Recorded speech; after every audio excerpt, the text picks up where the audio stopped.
एक हमारी आश्रमवासी बच्ची सौभाग्य से दर्शन करने गई जोधपुर। 20 मिनट दर्शन प्राप्त हुए। आप श्री का कोई संदेश हो तो मैं बाहर जाके सबको सुनाऊं। बापूजी ने कहा हाँ तुम सुनो, बाहर जाओगी ना तो सब साधकों को बताना।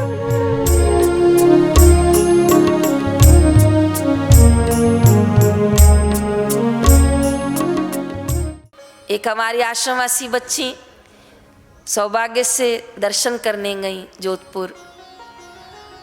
20 मिनट दर्शन प्राप्त हुए। बापूजी सबसे मिलते मिलाते आगे आ रहे थे। आखिरी में उस बच्ची ने हाथ जोड़कर कहा, बापूजी मैं आश्रम जाऊंगी तो सब मुझसे पूछेंगे बापूजी ने क्या बात की, और बापूजी मुझे सब साधक भी पूछेंगे कि बापू क्या बोल रहे थे। आप श्री का कोई संदेश हो तो मैं बाहर जाके सबको सुनाऊं। हाँ ये ठीक है, गुरुजी ने कहा। सब पूछेंगे तो सही बापू क्या बोले जयराम जी की। अभी भी कोई पता चले जोधपुर से आया है तो हम तुरंत जाके पहले उसको पूछेंगे बापूजी क्या बोले, क्योंकि ये तो जिज्ञासा है, यही तो प्रेम है, भक्ति है। बापूजी ने कहा हाँ तुम सुनो, बाहर जाओगी ना तो सब साधकों को बताना कि बापूजी यहाँ 1500 कैदियों के बीच में रहते हैं, लेकिन बापूजी का रंग 1500 कैदियों को लग रहा है, लेकिन 1500 कैदियों का रंग बापू को नहीं लग रहा।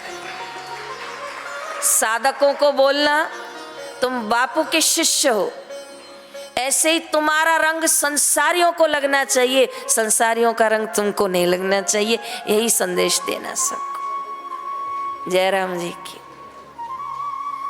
तो साधकों का व्यवहार, आचरण, भक्ति इतनी मधुमय आनंदमय होनी चाहिए कि आपको देखकर कोई कहे हाँ मानो न मानो किसी गुरु का शिष्य लग रहा है। आपको देखकर उसको रंग लग जाए। लेकिन कोई आइसक्रीम खा रहा हो हम भी खाने चले जाएं, जयराम जी की।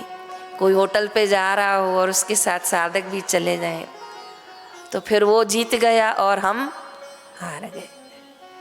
नहीं, कभी कभी मुझे कोई कहता है ना कि इसने खिलाया इसलिए मैंने खा लिया, तो मैं उस बात में विश्वास नहीं रखती हूँ।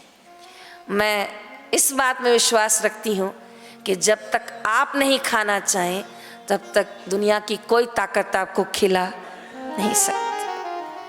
आप जब तक कार्य करने में सहमत नहीं है तब तक आपसे कोई कार्य नहीं करवा सकता।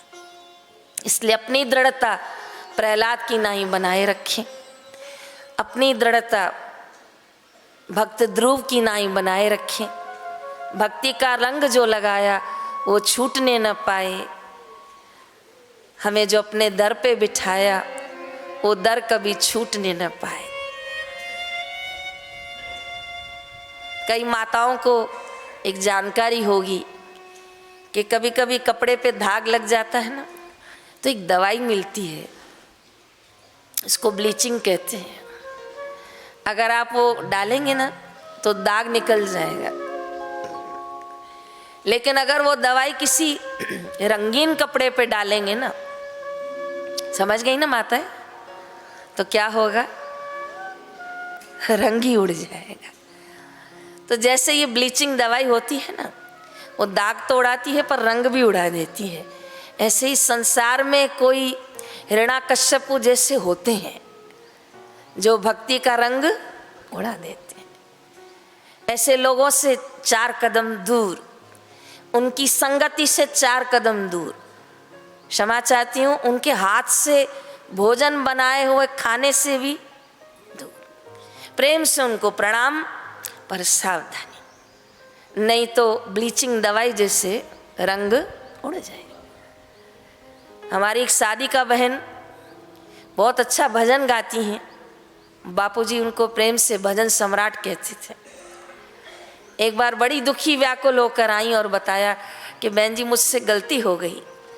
क्या गलती हो गई? तो मेरी छोटी बहू आई और वो मांसाहार बनाती थी घर में।